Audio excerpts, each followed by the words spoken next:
नमस्कार दोस्तों, क्या आप कक्षा 12वीं हिंदी के पेपर में अच्छे अंक लाना चाहते हैं? तो आप सही जगह पर आए हैं। इस वीडियो में मैं आपको कक्षा 12वीं के हिंदी के पेपर के बारे में कुछ ऐसे टिप्स बताऊंगा जिनकी मदद से आप अच्छे अंक ला सकते हैं। ये टिप्स आपको परीक्षा में बेहतर तरीके से तैयार करने में मदद करेंगे और आपको अच्छे अंक लाने में मदद करेंगे। तो चलिए शुरू करते हैं। एमपी बोर्ड कक्षा 12वीं हमारा विषय है आज का हिंदी के पेपर में अच्छे अंक लाने के लिए कुछ टिप्स। यहाँ पर हम पहले हिंदी के पेपर के बारे में जान लेते हैं कि ये कितने नंबर का होगा और कुल प्रश्न कितने होंगे। तो हिंदी के पेपर में कुल 23 प्रश्न आप पेपर में आएंगे और ये 3 घंटे का पेपर रहेगा। कुल अंक 80, यानी कुल अंक 80 नंबर का पेपर होगा। अब इसमें देख लेते हैं हम कितने नंबर के ऑब्जेक्टिव आएंगे। यहाँ पर आपके 32 नंबर के ऑब्जेक्टिव आएंगे जो एक नंबर के होंगे। 10 प्रश्न ऐसे आएंगे जो 2 अंक के आएंगे। 10 प्रश्न 2 अंक के आएंगे यानी कि 20 नंबर के। 4 प्रश्न आएंगे 3 अंक के यानी कि 12 नंबर के। और 4 प्रश्न 4 अंक के आएंगे 16 नंबर के। यहाँ पे 24 से 23 तक के जो प्रश्न हैं उसमें अतिरिक्त प्रश्न दिए जाएंगे छात्रों को। समय रहेगा 9 से 12, जो परीक्षा का समय है वो 9 से 12 रहेगा। हमारा विषय है यहाँ पर आज का हिंदी के पेपर में अच्छे अंक लाने के लिए कुछ टिप्स। यहाँ पे हम कुछ ज़रूरी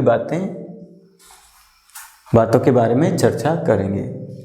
तो सबसे पहले हम परीक्षा से पहले क्या हमको बातें ध्यान में रखनी चाहिए उस पर हम बात करेंगे। पाठ्यक्रम का पूर्ण अभ्यास करना है। सबसे पहला पॉइंट है, परीक्षा से पहले हमको करना है क्या? पाठ्यक्रम का पूर्ण अभ्यास।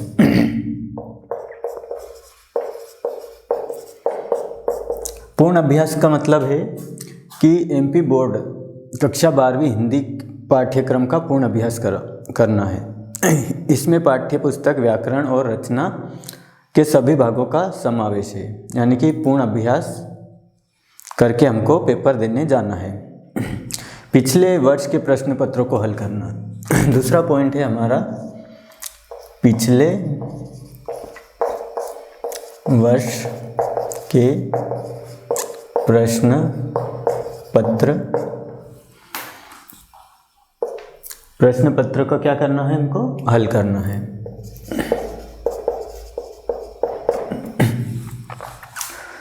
पिछले वर्षों के प्रश्न पत्रों को हल करने से आपको परीक्षा के पैटर्न और प्रश्नों के प्रकार की जानकारी पता चलेगी। समय प्रबंधन का अभ्यास करें। समय प्रबंधन का अभ्यास करना मतलब क्या होता है? समय प्रबंधन का अभ्यास करें। समय प्रबंधन का अभ्यास। समय प्रबंधन मतलब हमको कितना समय मिल रहा है? हमको मिल रहा है 3 घंटे। 3 घंटे में हमको पेपर को पूरा हल करना है। परीक्षा में समय प्रबंधन बहुत महत्वपूर्ण है। मॉक टेस्ट देकर समय प्रबंधन का अभ्यास कर सकते हैं हम। मॉक टेस्ट कैसे देंगे? हम कोई भी पिछले प्रश्न पत्र को हम उसको हल करेंगे, तो इससे हमको पता चलेगा कि हमारा जो समय का जो प्रबंधन है वो कैसा हो रहा है पेपर देते समय। दूसरा सबसे महत्वपूर्ण पॉइंट है अपना चौथा नंबर, क्या है? स्वस्थ रहें और अच्छी नींद लें। स्वस्थ रहें और अच्छी नींद लें। स्वस्थ रहें और अच्छी नींद लें, इसका मतलब क्या है कि परीक्षा से पहले अच्छी नींद लें और स्वस्थ भोजन करें। हमको क्या करना है? कुछ भी तनाव नहीं लेना है परीक्षा के ऊपर। हमें स्वस्थ रहना है और अच्छी नींद लेना है और अच्छा अभ्यास करके पेपर को देना है। ये हमारे परीक्षा से पहले के जो टिप्स हैं, ये 4 टिप्स हैं, इसका विशेष ध्यान रखें छात्र। दूसरे प्रकार के टिप्स के बारे में बात करें तो हम परीक्षा के दौरान हमें कौन सी बातों का ध्यान रखना है उसके बारे में भी हम अभी बात करेंगे। सबसे पहले तो हमें क्या करना है परीक्षा के दौरान, शांत और आत्मविश्वास से रहें। शांत और आत्मविश्वास से रहना है, ये हमारा टिप्स पहला है परीक्षा के दौरान। शांत और आत्मविश्वास,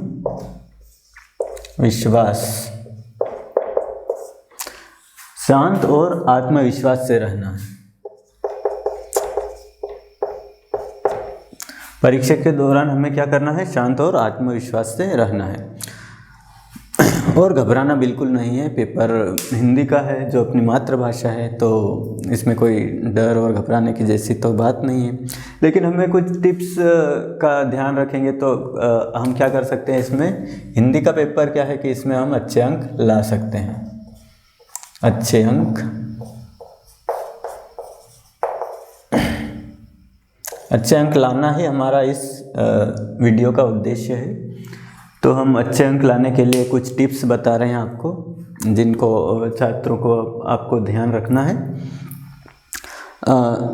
फिर परीक्षा के दौरान हमें क्या करना है, दूसरा पॉइंट, परीक्षा के दौरान हमें क्या करना है कि जो प्रश्नों को ध्यान से पढ़ना है। प्रश्नों को, जो प्रश्न पत्र हमें मिलेगा तो हमें प्रश्नों को ध्यान से पढ़ना है। प्रश्नों को ध्यान से पढ़ना है। ध्यान से पढ़ने का मतलब है कि हमें प्रश्नों को ध्यान से पढ़ते हुए समझना भी है कि उस प्रश्न में पूछा क्या गया है। तीसरा जो पॉइंट है, उत्तर लिखने से पहले योजना बनाएं। कोई भी उत्तर लिखने से पहले हमें क्या करना है, योजना बनानी है। उत्तर लिखने से पहले योजना बनाएं। उत्तर लिखने से पहले क्या करना है, हमको योजना बनाना है। योजना बनाने का मतलब है कि हमें उस प्रश्न पर कितना समय बिताना है और उस पर कैसे लिखना है, उसके बारे में योजना बना के रखिए। इससे आपको परीक्षा में जो पेपर आप दे रहे हैं उसके दौरान आपको लाभ मिलेगा। चौथा बिंदु जो हमारा है, उत्तरों को सुव्यवस्थित और स्पष्ट लिखें। क्या करना है हमको, उत्तरों को सुव्यवस्थित और स्पष्ट लिखना है। उत्तरों को सुव्यवस्थित और स्पष्ट लिखना। क्या करना है, हमको उत्तरों को सुव्यवस्थित और स्पष्ट लिखना है। कोई भी उसमें अतिरिक्त जानकारी नहीं जोड़ना है। स्पष्ट जो भी पूछा गया है प्रश्न में वो लिखना है। इससे आपको अच्छे अंक लाने में सहायता मिलेगी। जो 5वां बिंदु है हमारा, समय का सदुपयोग। समय का सदुपयोग करें। समय का सदुपयोग करें। इसका मतलब क्या है, समय का सदुपयोग करें और सभी प्रश्नों का उत्तर देने का प्रयास करें। क्या करना है हमको, सभी जो प्रश्न है उत्तर उनका सभी का देने का प्रयास करना चाहिए। कोई भी प्रश्न हमको छोड़ना नहीं चाहिए। प्रयास तो करें, चाहे आपको थोड़ा बहुत तो उस प्रश्न के बारे में जानकारी होगी जो पूछा गया है, उसे बिल्कुल भी छोड़े नहीं, उसका प्रयास जरूर करें। जो 6ठा बिंदु है हमारा, परीक्षा के दौरान जब आप परीक्षा हॉल में बैठे हों तो उसमें क्या करें, पुनरीक्षण करें।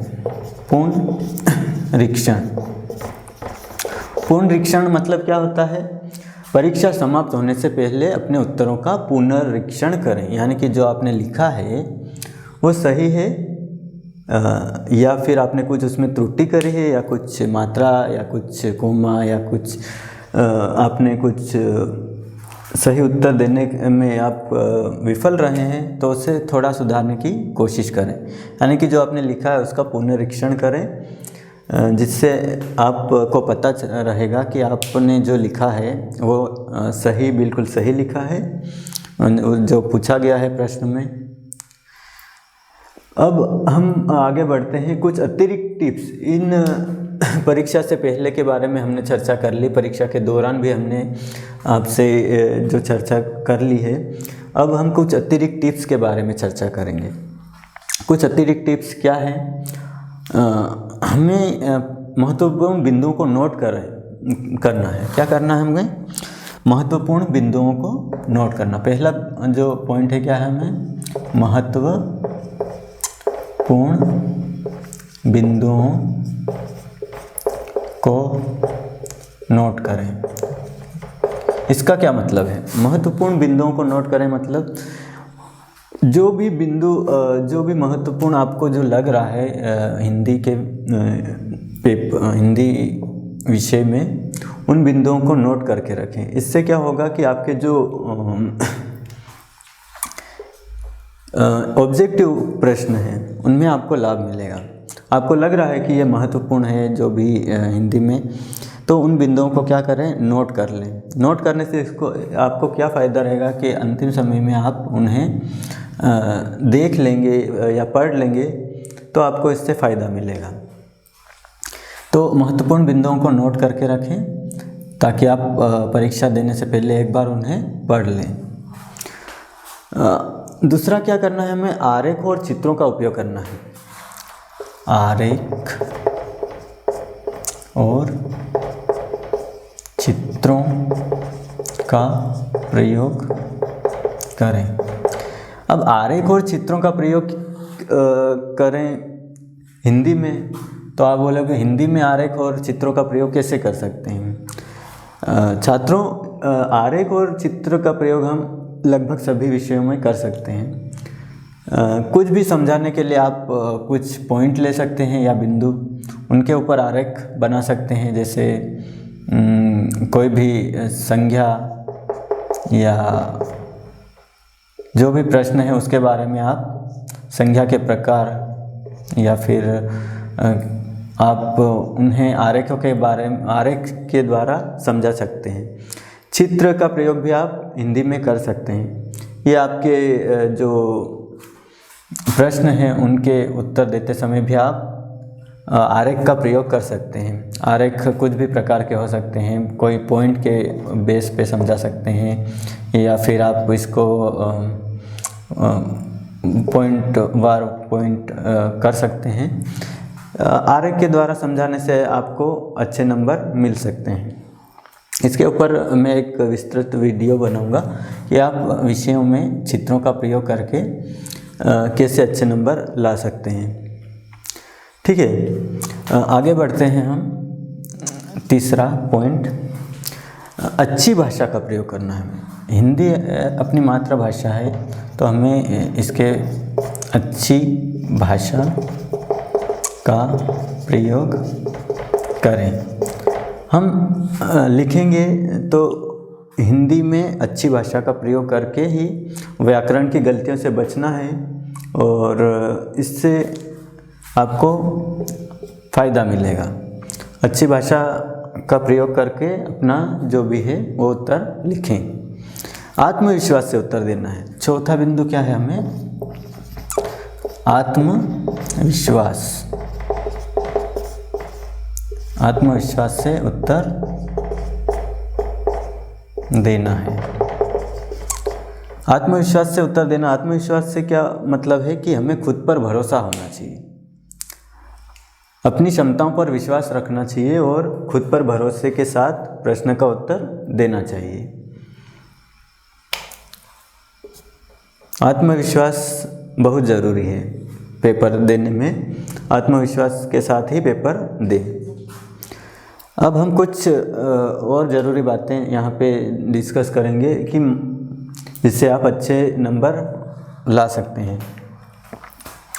हिंदी में क्या होता है कि मात्रा की गलती बिल्कुल ना करें। इससे कितना नंबर कटता है? आधा नंबर। और आधा आधा नंबर करके ही हम अच्छे नंबर ला सकते हैं। आधा नंबर कटता है किससे? मात्रा की गलती से।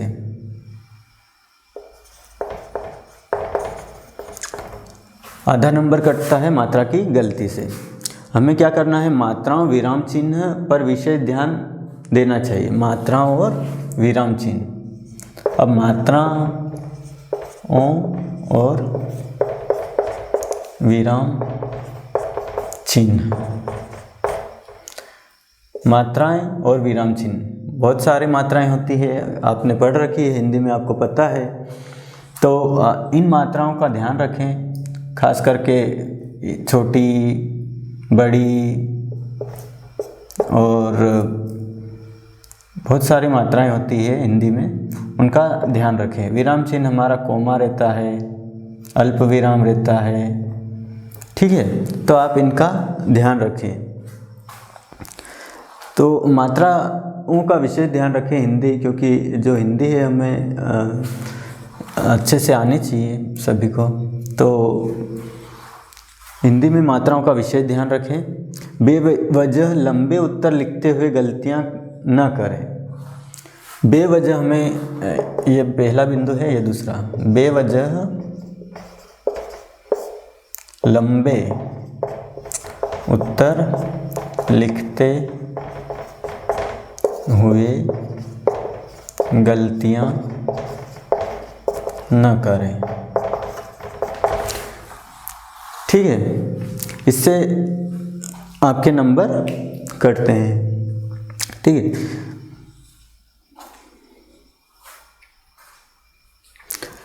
एक रिसर्च में जो एमपी बोर्ड का पता चला है, 80% जो छात्र हैं वो क्या करते हैं? कम नंबर के उत्तर में अधिक शब्द लिखते हैं। क्या करते हैं? कम नंबर, 80% छात्र क्या करते हैं? कम नंबर कौन से होते हैं? जिस 2 नंबर के प्रश्न हो गए, 3 नंबर के प्रश्न हो गए, ठीक है। तो शब्द सीमा दी रहती है सब में कि आप इतने शब्दों में लिखो।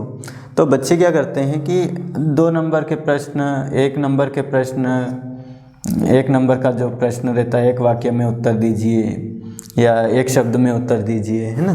तो 1 नंबर के प्रश्न में आपने लिख दिया कोई 3 लाइन, 4 लाइन, ठीक है। तो कम नंबर के प्रश्न,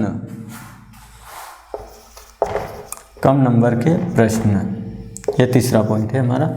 कम नंबर के प्रश्न में क्या करते हैं? 80% छात्र अधिक शब्द लिखते हैं। क्या करते हैं? अधिक शब्द